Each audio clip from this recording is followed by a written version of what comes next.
Boss, napatawag kayo. Ba't wala ka? Umabsent ka? Ay, boss, nag-file ako ng 3 days leave eh. Aber, kanino ka nag-file, ha? Kay Miss Camille, yung bago niyo pong sekretary. Bakit sa kanya at hindi sa HR ka nag-file, ha?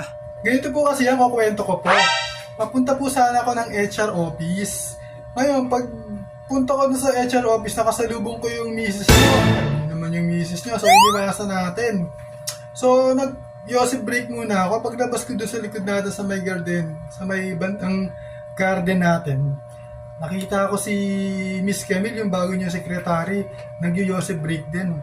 Kaya lang, meron siyang kahalikan. Boss! Medyo namumukhaan ko yung kahalikan niya. Stop!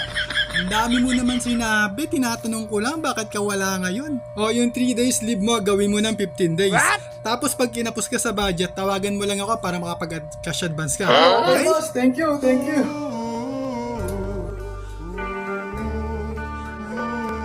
Ayan tayo, no?